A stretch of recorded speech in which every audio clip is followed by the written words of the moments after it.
Spartan Ops. This is a look at Chapter 6, and we're going to be looking at Mission 3. This is an all-new environment that we're going to be playing through, and one of the really cool things that we'll be able to do up here is... Look at that. Little jerks are sleeping on the job. Quick and quiet, Crimson. Get the drop try on an element of stealth. There's an opportunity up ahead if we all make sure that we don't rush into this. That there's going to be some sleeping grunts up ahead that we can kind of get the jump on. They didn't even know it hit them.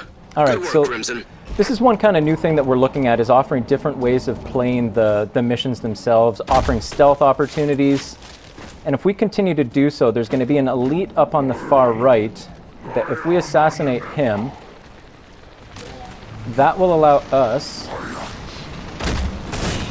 to press this console, which is going to trigger an airstrike that normally the Covenant would be using against us, but in this case, if we interact with it, we're going to be able to basically send that airstrike on them, which obviously will help us in this next encounter because they will be getting killed by their own weapons, which is kind of cool.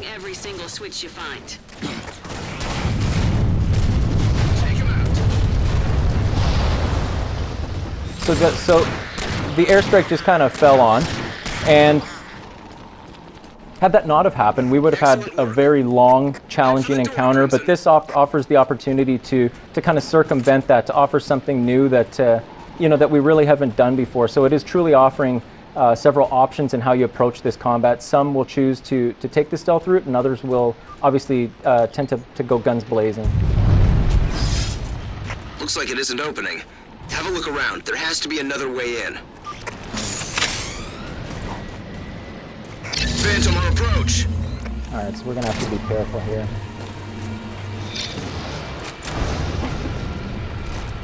So this is a great example, too, of some of the wide open spaces that we're trying to bring back. One of the things that we got from user feedback was just the enjoyment they got out of some huge spaces. This is a great example of us being able to keep players in an encounter space and then slowly open up the areas as the player progresses through. And this map goes between a very open outdoor exterior area into another larger interior that we'll be heading into very shortly. That's all of them. Okay, I think I found you another way inside. Marking it now. So it's probably a good idea to get some weapons to take what you might for what's up next. Take the energy sword.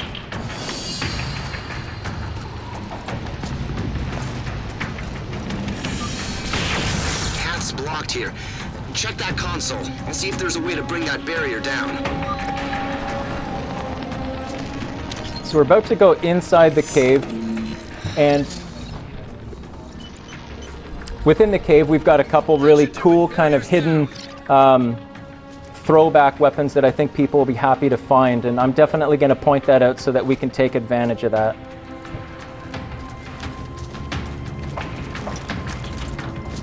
It's quiet. I don't like it when it's quiet. So if I'm guessing, there might be a couple of cloaked elites up ahead, so we will want to be careful. There's movement all over the place, but no visual. Active camo. Keep your guard up, Crimson. And there he is. So, if anybody wants to pick up the gravity hammer, they can feel free. There's one over here by me, or I will obviously happily take it. All right, I'm taking it. There's one down here on the ledge as well. So. Multiple contacts.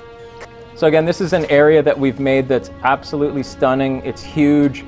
It allows us to have some phenomenal gameplay moments, not only through this encounter in this mission, but some of the ones beyond that we'll be featuring.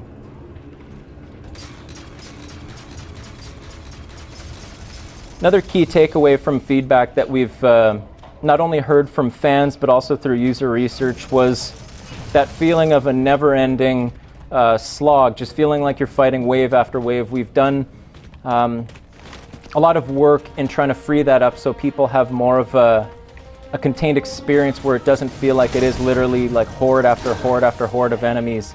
We're trying to craft the spaces and the experiences so that it feels natural and the narrative flows with the gameplay.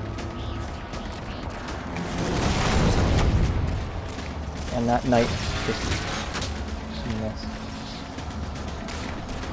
Here's another little kind of secret area that will get unlocked very shortly. There is a shield wall with what looks like a couple of banshees back there, so we'll keep our eyes out for that, and hopefully we'll be able to use that in the encounters to come.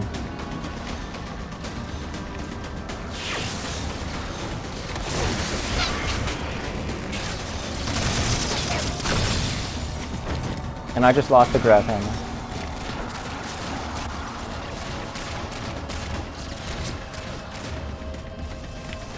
So another thing that we've tried to do is really complement Covenant and Forerunner encounters. By mixing the two races together, it provides a lot of opportunity for variety in not only the combat, but then ultimately the weapons that you get to use against them.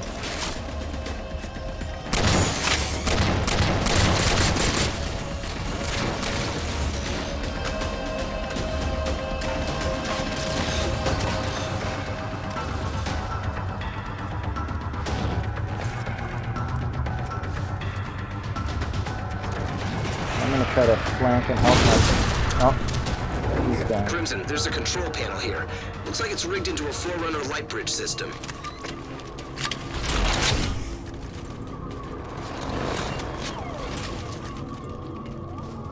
Alright. I'm going to turn on the light bridges.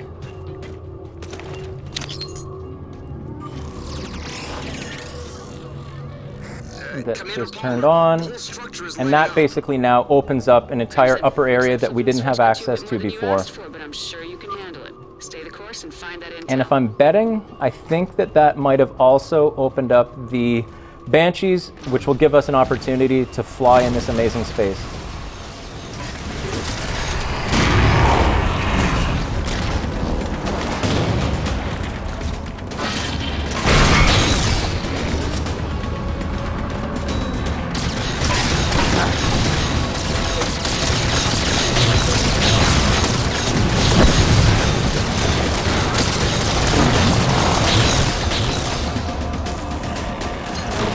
Die.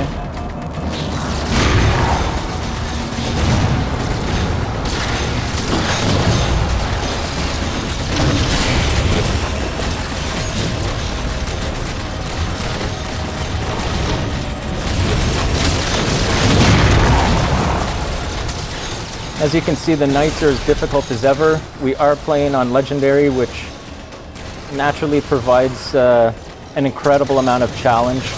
That's another thing that we're looking to do is with the latest chapters that are to be released and episodes that we'll be making sure that they're set at a higher difficulty level. This is something new. It used to be at Heroic, and we're going to be looking to make that switch to Legendary to further the challenge for people in their matchmaking experiences at home.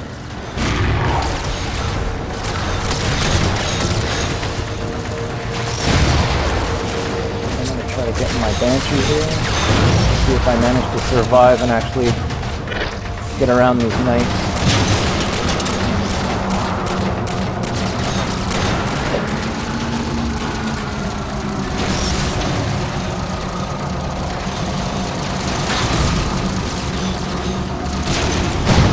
Well, it's probably not going to last too long. I'm going to bail.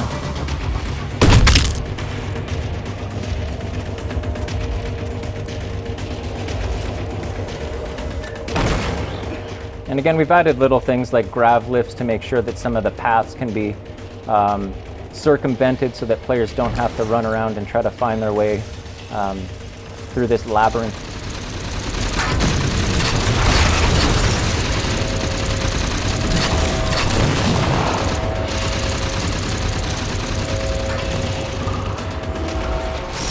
Vehicles are definitely one of the sandbox items that had a lot of callouts and a lot of feedback and positive reactions, so we've wanted to try to add as many as we can in our missions and the levels to add that extra element of the sandbox.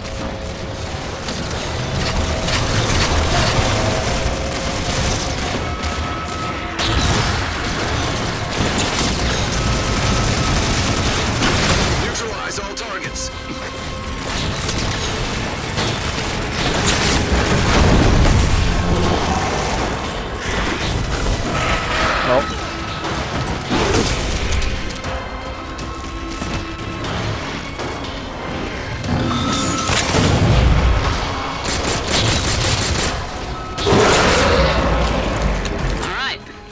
see what the Covenant are up to. Alright, so I'm going to take this time and get some new weapons.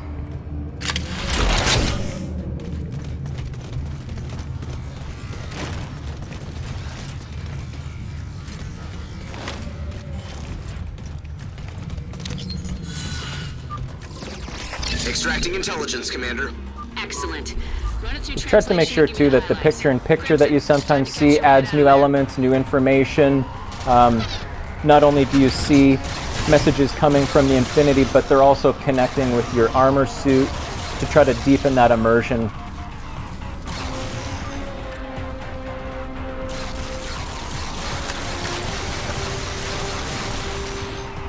And again, like I said, we've got a few little hidden gravity hammers all over the play space, so people will definitely want to try to search those out, as they will absolutely help you through the combat.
One of the team members too that is new to Crimson Squad is TJ Murphy. This is a colleague of yours that you meet early in episode 6, who's going to be your pilot, and you'll start to learn a little bit more about TJ as you go through, and it's very interesting how suddenly you've got a Phantom as your means of transportation through the environments. So not to be fooled with an enemy Phantom.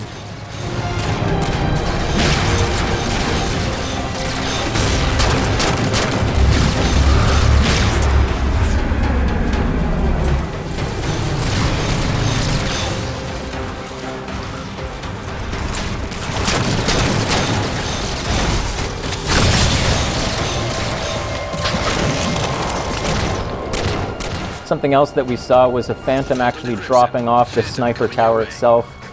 Tried to add a few little nuances to spice up the sandbox and to change up the play floor itself through the experiences.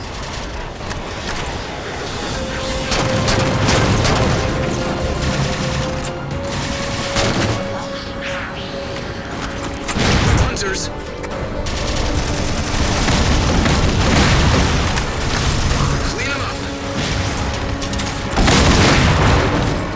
Of course, our friends the Hunters are back.